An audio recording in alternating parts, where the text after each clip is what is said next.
the presentation. Central Asia, following the Silk Road, Uzbekistan, Kazakhstan, Kyrgyzstan, 3 countries in 16 days and 14 nights from September 16 to October 1st of this year. So it'll be a very nice time to visit these countries in fall.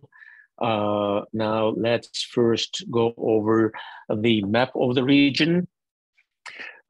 This is, a bunch of countries where we call Central Asia, Uzbekistan being in the center, surrounded by Kazakhstan, Kazakhstan to the north, Kyrgyzstan to the east. There's Tajikistan and Turkmenistan, again, east and south, which are not included on this trip this time.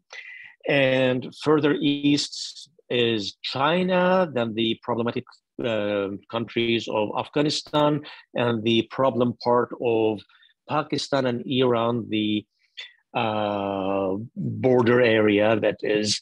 So this is Central Asia, and we will highlight the 3 main countries, Uzbekistan, Kyrgyzstan, and Kazakhstan on this trip.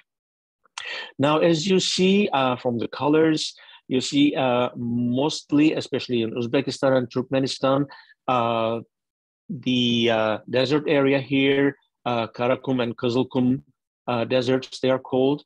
And to the east, we don't see the whole thing, but there is Taklamakan. And then further to the east and north is a Gobi Desert, right? This is the desert belt, just broken by this mountain range here, which we will actually see when we are in Bishkek and Almaty.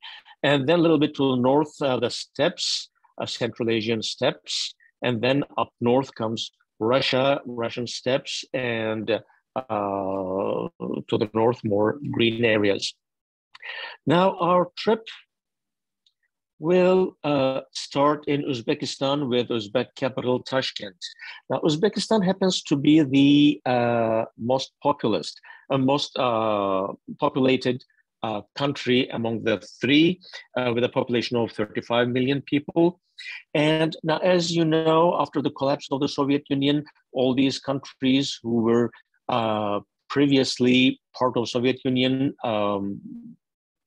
they gained their independence in 1991. Almost all of them followed the same pattern. In 1992, they declared themselves as independent republics, and their membership with the UN were accepted.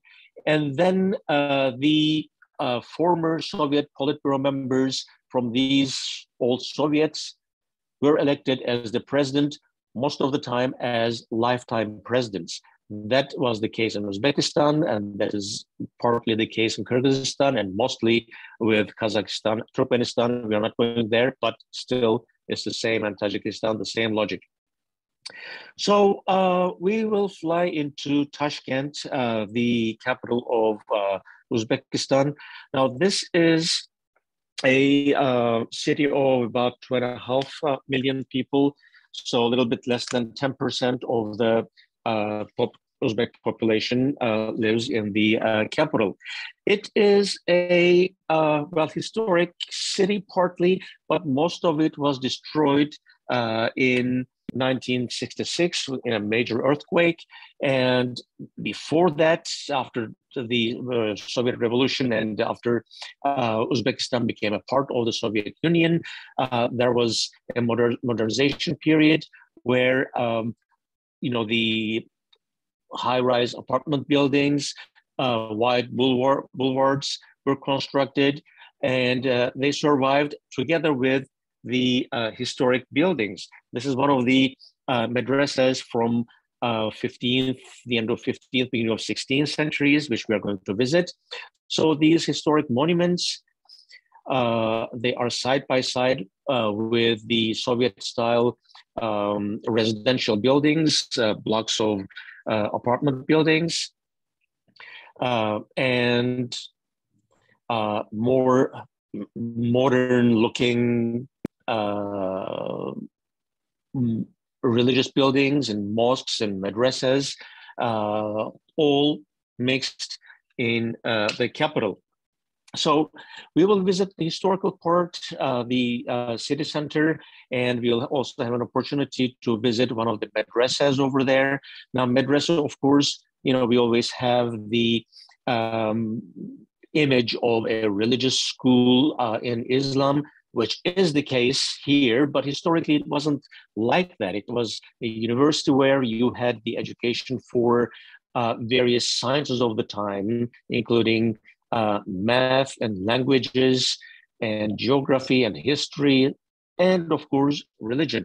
Well, today it is almost all religion, and especially in Uzbekistan and all of these Central Asian countries, actually, the existing madrasas are under state control, and all the religious personnel, the imams and muezzins, and all the people working in the mosques are appointed by the government. So there is some kind of a strict control over the religious activity. So we'll get some information about these current religious and social situation in the country. Then we are going to visit the central market in Tashkent. Now, this is a good opportunity to cover what kind of food is available and is favored by the people of Central Asia. This being in Tashkent in Uzbekistan, it is not, special to the city or this region, this country. All over Central Asia, wherever we go, we will see more or less similar food, similar food items, similar way of making dishes. So we'll see pickled vegetables, for example, here, and pickled fish. Here now, this is katuk. This is some kind of very dense yogurt, just somewhere between yogurt and cheese. And you either eat it as it is or mix it with water.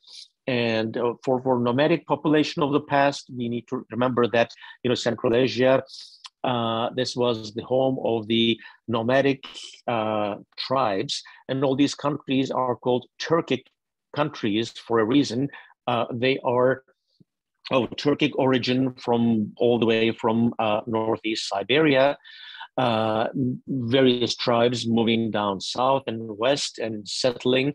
So just going back a little bit, among these three countries, Uzbekistan historically is the most is the one where we see the settled culture, the more permanently. And up north, as we go to Kyrgyzstan and Kazakhstan, it's more nomadic culture. Mongolia, the same, more nomadic culture, even today. So the central markets going on with that. Here is the traditional Uzbek bread, for example, just every day that's baked, fresh. And this is the staple food.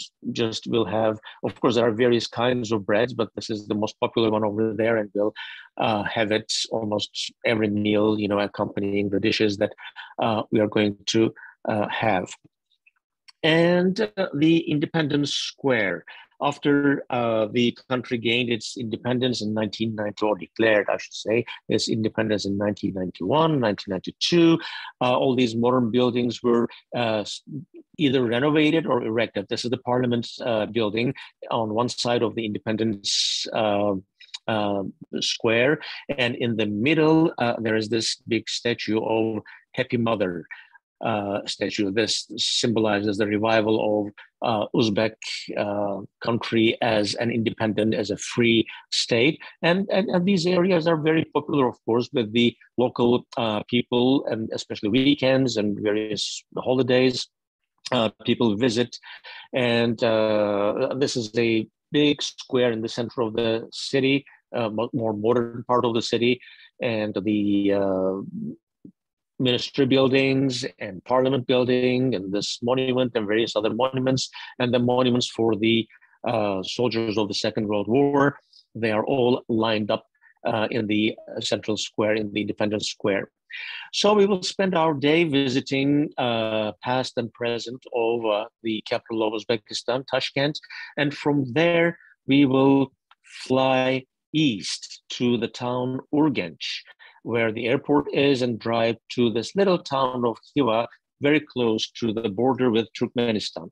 KHIVA is the historic city, and this is one of the highlights. Well, I will use this, one of the highlights expression a number of times for almost every city of Uzbekistan, for they really are. KHIVA, it dates back to 12th century as an important trade center, an important gathering center for the caravans, for the merchants on the Silk Road. But then it developed into with the deterioration of the Silk Road, it started to lose its significance and turned into a slave market by the beginning of 19th century.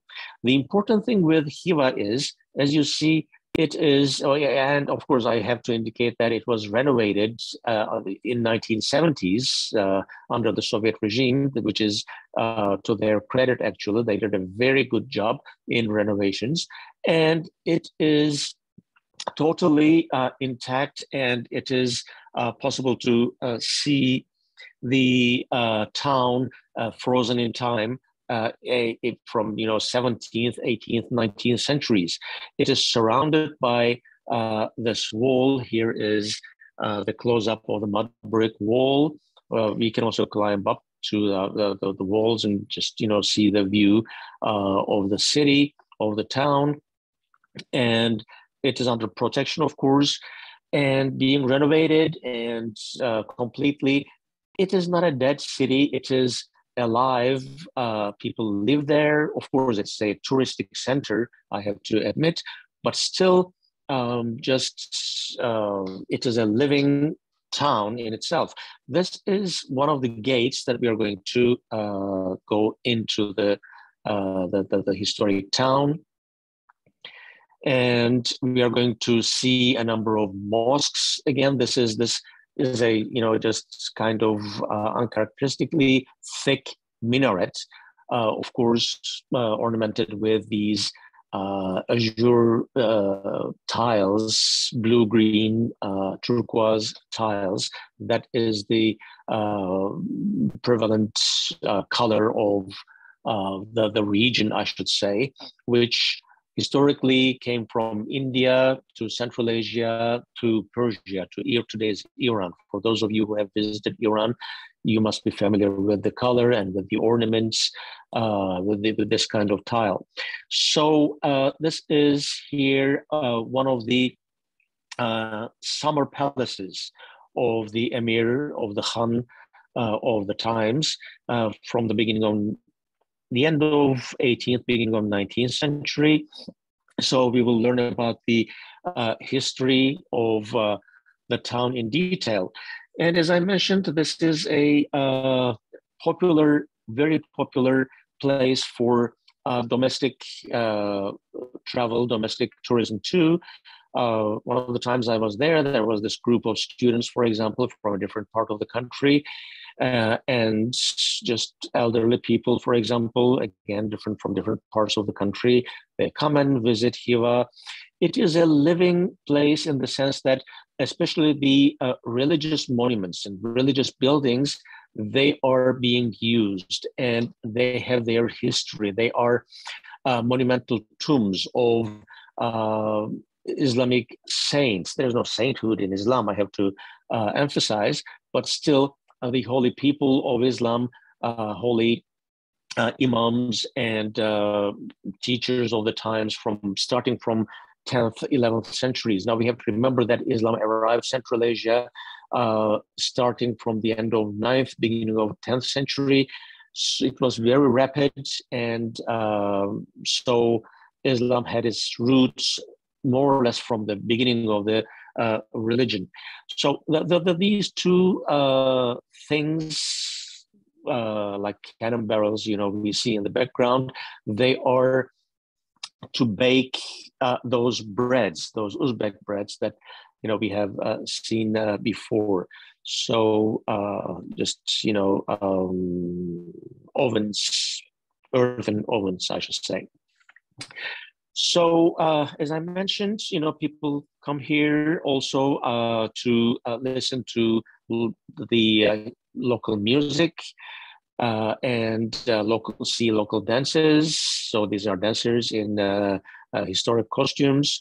We may have an opportunity to just hear the music and see their dances. And we'll have other opportunities too in Bukhara and also in Kyrgyzstan and Kazakhstan too. But this is, local to KHIVA. And here's the family, for example, a family of parents and kids visiting one of the monumental tombs of Islamic scholars. And there is this well in front of the entrance of the monumental tomb, and people consider the water of this well to be holy just because of the proximity to this holy person, and believe that it has curative powers. So the father here just takes out the water with a bucket, and then one by one they take a sip for its curative powers. This is one of the traditions in the region. Actually, it's not something specific to Uzbekistan, but all in the region, all the way to Japan, I should say. Actually, there is this tradition.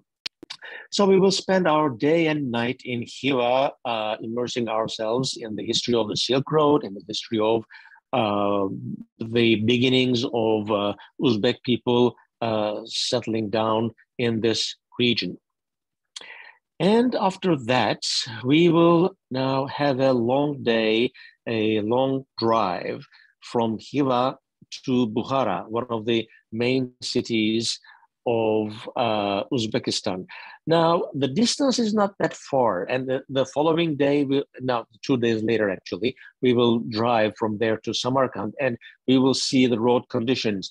The distances are not that big, to be honest, but the road conditions are not that good, so buses cannot speed, basically.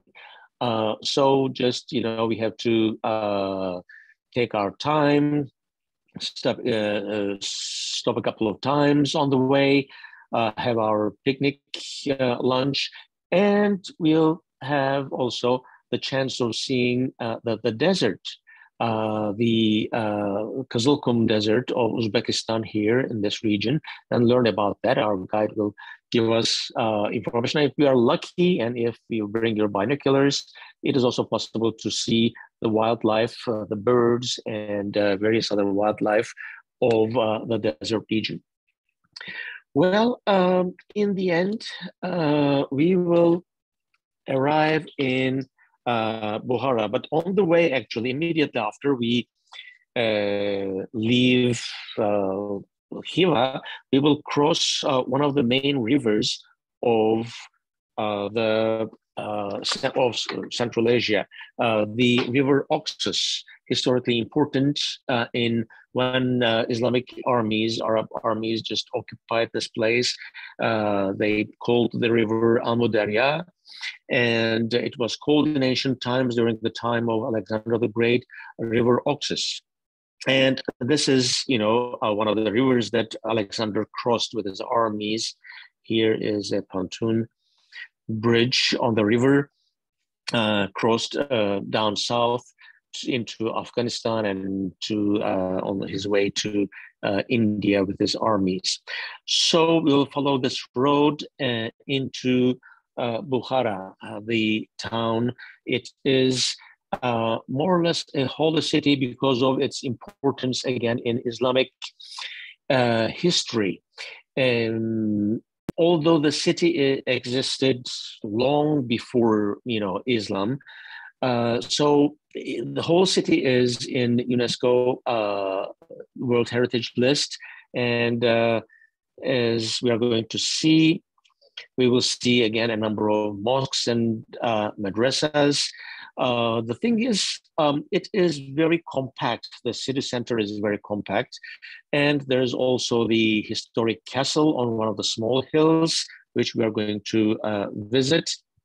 And one of the important parts, again, this is the entrance to one of the palaces of the ruler of the city, and a masterpiece of workmanship, of masonry from 10th century Samani mausoleum erected for the founder of the Samani dynasty, who actually converted to Islam and accepted the Abbasi caliph's dominance in the region and ruled the region as the proxy of Abbasi caliph.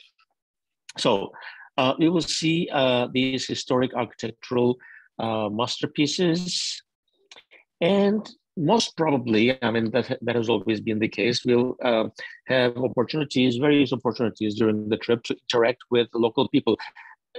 Uzbekistan and all the three countries, but Uzbekistan the most, I should say. People are extremely friendly and just, you know, they don't wait for us to ask them a question or try to interact with them. They start the conversation and they try to learn from us. Here, these ladies just, they were enjoying themselves, having their lunch, drinking tea, and listening to their music. They called our group, just tried to converse. Of course, you know, just language there. Most of the time there is some kind of language barrier, but still just people get along and manage to converse. And at the end, which is not here in this picture, they invited our group to join them dancing with them to the tune of the music that they were listening. So it is, you know, interaction with the local people is a part of an important part of the trip, and that makes the trip much more enjoyable, I believe. The city center, this is around a small pool. There are all these tea houses, coffee houses, and restaurants. And one of the nights we were in Bukhara, one of the caravansarais was converted into a restaurant where they have the music and folk dances. So we will dine there, watching the dances and listening to the music. So this is Bukhara. And after Bukhara, we will, after 2 nights in Bukhara, we will drive to Samarkand, another important city on the Silk Road and very important city in the history of the region. Although this arrow just, you know, goes straight from Bukhara to Samarkand, we can't go straight. We have to follow this road down south a bit and take the long road, for 2 reasons. One is that road is in much better condition, and the second reason is there is another place on the road that we are going to visit, which is Shahrisabz. Shahrisabz, that is the birthplace of Timur the Great, Timurlane. So he is from this region, and he was born in a small village over there in the middle of, or in the first half of the 14th century. He is from one of the Mongol tribes in the region. At the time, of course, Genghis was already dead, and his empire was divided among his sons. And he is not from Genghis' family, but he managed to force himself into the family by marriage. And he consolidated the empire and expanded it to east, all the way to today's Turkey and Iraq and Syria and Lebanon, you know, just covering all these areas, and mostly just brought devastation to all the cities on his way. Having done that, he did the opposite here with Samarkand, with Shahrisabz. He reconstructed the cities. He constructed religious centers and cultural centers, madrasas and mosques and everything. So here, this is not from Timur's time, I have to emphasize. This is a little bit later than that, but all three madrasas are from three different periods. This is the Registan Square, the main historic square of the region, of the city of Samarkand. So we will start our day with Registan Square here. Most of the time they have a light show at night, and we may have an opportunity to also come here at night to see the night view. And this is, now we mentioned Timurlane. After he established his empire, consolidated the empire, Samarkand was his capital city. So he basically lived here and he died here. And this is his monumental tomb, his mausoleum, the entrance, and here is the night view. Now, in the city, the historic artifacts, historic sites that we are going to visit are not limited with these. There is, for example, it was a very important learning center. There was an observatory, the remnants of which we are going to visit. There is a huge royal cemetery that we are going to visit. Shah-Zinda, we are going to visit. And also Samarkand is famous for its vineyards. So they have wines and they have brandy. So we'll have a tasting. We'll visit one of the factories and have wine and brandy tasting in Samarkand. This is inside the tomb, the monumental tomb of Timurlane. So we will talk about the history and again the modern city. So from Samarkand, we will now change countries. From Samarkand, we have to fly into Tashkent first, change flights, and then fly to Almaty to Kazakhstan. So this is now Kazakhstan.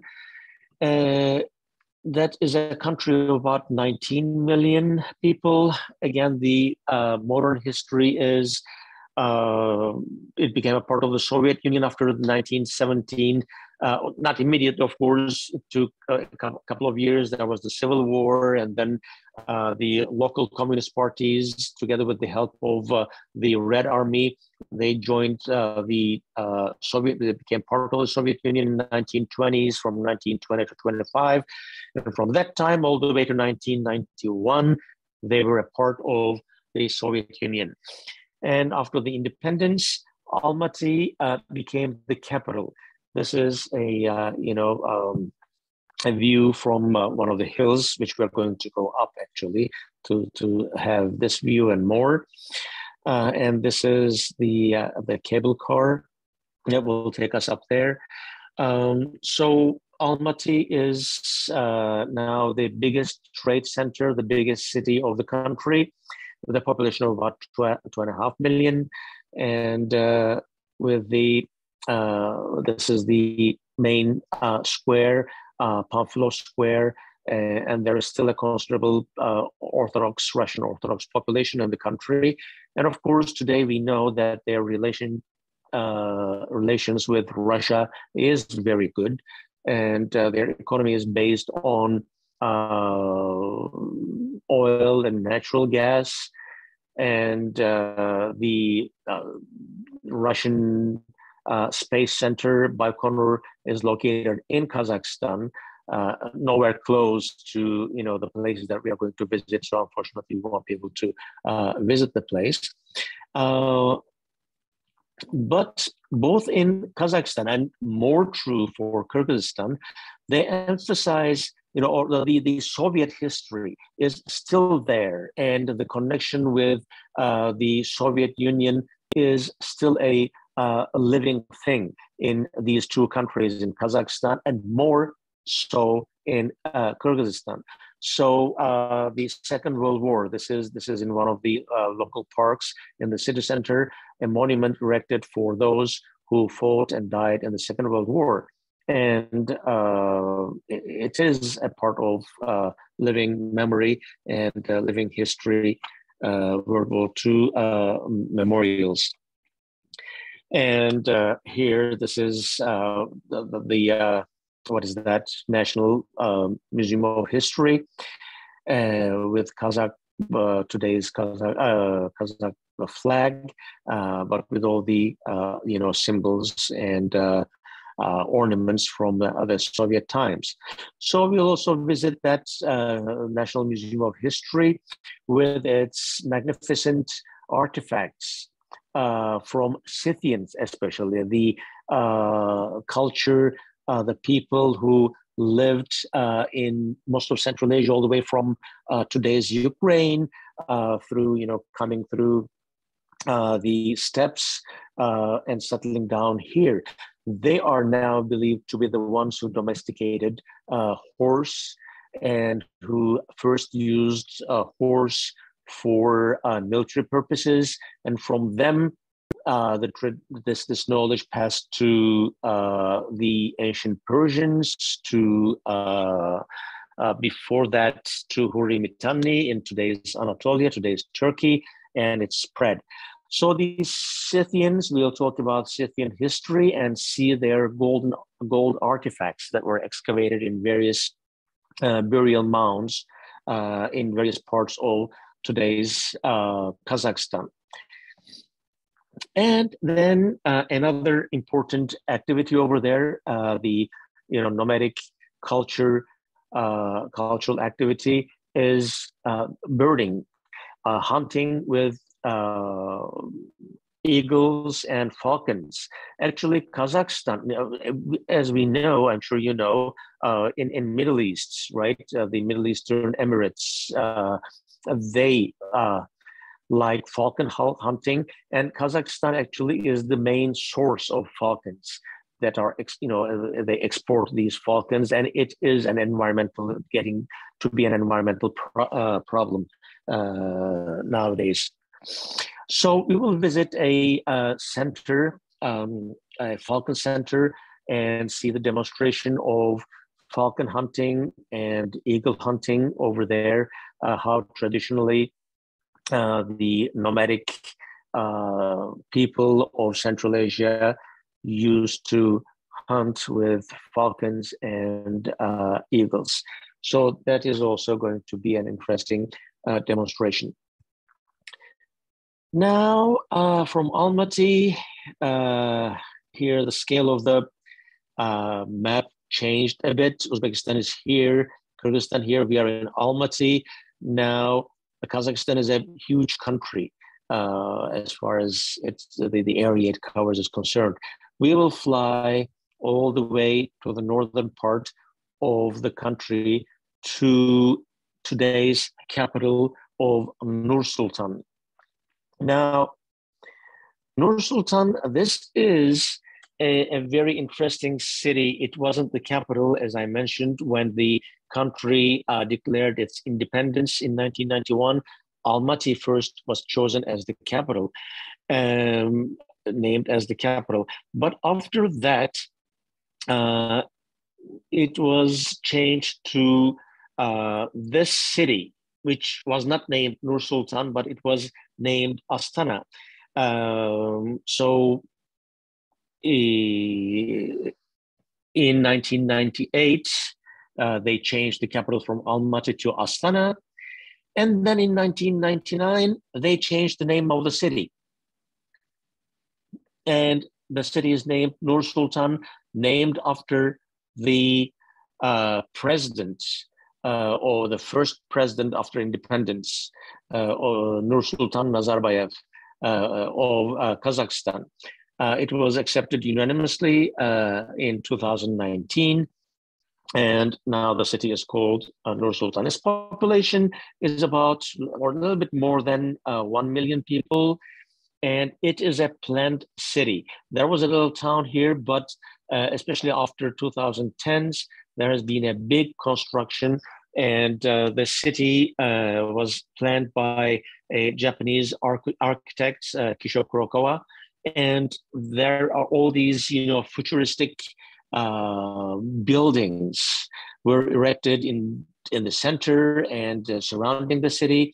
So in that sense, it is a very interesting city to see, in the middle of or at the edge of the desert, close to the Russian border. The city of NUR-SULTAN, named after the first president of the country. Here we see the main square, Independence Square, and the big white building here. We will see a close-up picture of that. That is the presidential palace. So all these buildings, this pyramid building here, this is the Palace of Peace and Reconciliation. It is about 190 feet high, and it has art galleries inside, meeting halls, a small museum, and every 3 years, they have a Summit of World Religions that takes place in this building. There's also the Opera House located in this building. The mosque here, it's one of the biggest mosques in Central Asia, the Mosque of Hazrat Sultan. And it has 4 minarets. The architectural style is more Arabic than anything else. This huge mosque, we may be able to visit and see. Now, going back, this is the presidential palace and the Independence Square. And another modern architectural example is the new National Museum of Kazakhstan, which was opened in 2013. And although we'll visit the museum in Almaty with all that history and everything, we'll also visit this museum, which also is interesting with the way that it exhibits. Just there are certain experiences that you can walk in and experience it 3-dimensionally, kind of. It is here, we can see it from a different perspective, just to see the architecture. And another interesting here, Baytarek Tower, about 320 feet high. And it is locally called the Lollipop Tower, because it looks like, for obvious reasons, right? Again, on one end of the Independence Square, there's a restaurant and observation deck and everything. And just, high stuff is always, or tall things, attract attention. And this is Kazakh Ali Monument, another, monument about 300 feet tall, with the mythical Kazakh bird, golden bird on top, and the first president's statue at the bottom, and a big stadium in the back. So these are the city is really very interesting, something that nobody would expect to see, in the middle of Central Asia. So in that sense, we'll have plenty of time to see all these places and interact again with Kazakh people. So it's going to be a very interesting visit to see the capital of Kazakhstan, Nur-Sultan. And after our days in the capital, we will fly back to Almaty and drive to Bishkek, the capital of Kyrgyzstan. So it is a nice drive. It's not very long, but we see firsthand the Kazakh steppes, the Central Asian steppes, the horses and nomads and sheep and everything. We'll cross the land border into Kyrgyzstan. Now, among the 3 countries, Kyrgyzstan, I should say, economically is at the bottom. They don't have oil. They don't have much of an agriculture. Now, Uzbekistan, they have more of an industry. They have some oil, but mostly they have industry and agriculture. Thanks to the Soviet infrastructure, they developed on that and continued with that. So still, that forms the backbone of their industry and their economic activity. With Kazakhstan, they already have the natural resources, not only oil and gas, but they have rare minerals, rare earth minerals that are vital in today's electronics. And with Kyrgyzstan, they have sheep, they have horses, and they have a little bit of agriculture. So it will be an interesting drive from Almaty to the capital Bishkek. And here, Bishkek, a more or less a low-rise capital. On one side, there are the Alatau Mountains, and this is the main square, Manas Square. We'll talk about this statue, the mythical hero of the Manas legend of the Kyrgyz people. We'll talk about the legend and this mythical person of Kyrgyz culture. And as I mentioned previously, the Soviet past is more alive in Kyrgyzstan than Uzbekistan, or more than what we could see in Kazakhstan. Here, the Lenin statue in one of the main squares, and the building behind is the museum, the Museum of National History, and the changing of the guards in the Soviet style, goose steps, and most probably we will we'll be there at the time of changing the guards. And this is inside the National History Museum, or Museum of National History, I should say. Just one of the times I was, we were visiting, there was this group of students who came here in front of the square, actually in front of the museum in the square. They just had performances with music and everything. It was a special school day. I don't exactly remember what.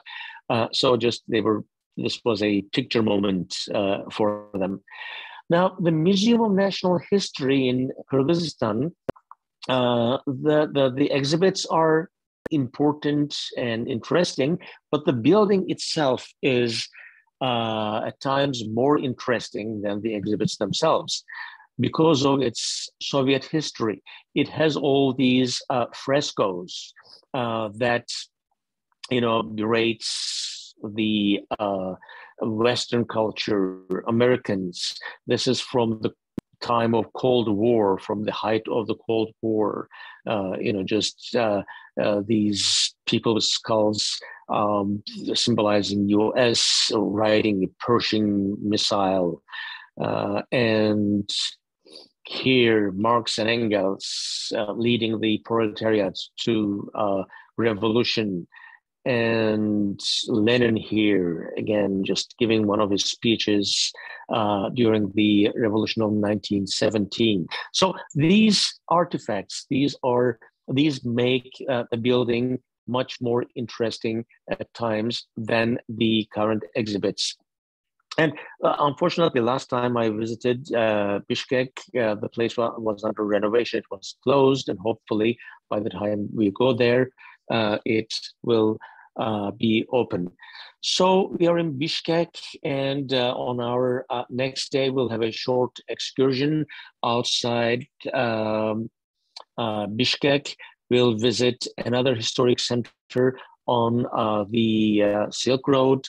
This is the city, what remains of the city of Balasagun from 9th to 12th centuries, Karahanid state, one of the Turkic states in the region. So we'll visit the ruins of their capital, and in the surrounding area, actually, a number of other artifacts that were excavated were brought to this area, and these are Turkic tombstones of the nomadic Turkic tribes. They are called balbals, and if we see them from close, we see that each one represents a different person. They have the different personalities, different figures are drawn on them or carved on them. So we'll talk about this history of the nomadic Turkic people in the region. And on the way back, also, we'll visit a local village, a local family. We'll have lunch with them with local food and drive back to Bishkek. And that will be the end of our trip to Central Asia. And from Bishkek, we will fly back to States. Now I will stop sharing my screen here. And let me turn on my camera too. And here I am. So this is, just briefly what our trip will cover. And the suggested flights will be on Turkish Airlines. It's very straightforward from, Houston direct flight to Istanbul, making the connection to Tashkent on the way back from Bishkek, again through Istanbul to Houston. If you, of course, choose to fly a different route, that's perfectly fine. And so just covering this area, this is one of my favorite destinations.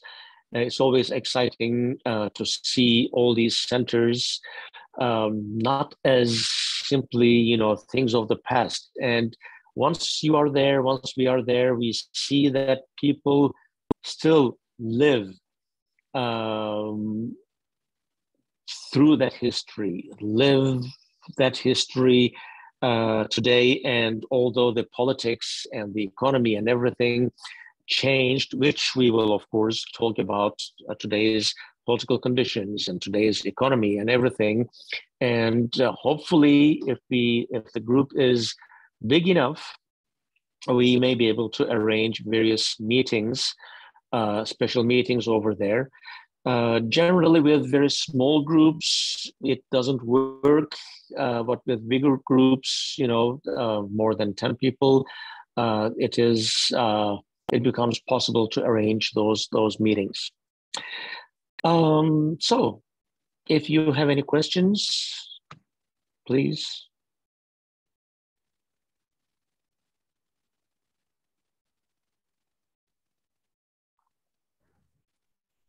Oh, and just so everyone's aware, sorry, Mark, just so everyone's aware, the trip application is on the website, and it includes the pricing and the flight recommendations, the latest ones.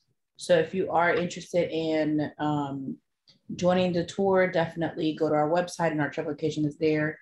And you can definitely email it to us or drop it off in our office, whatever is easiest.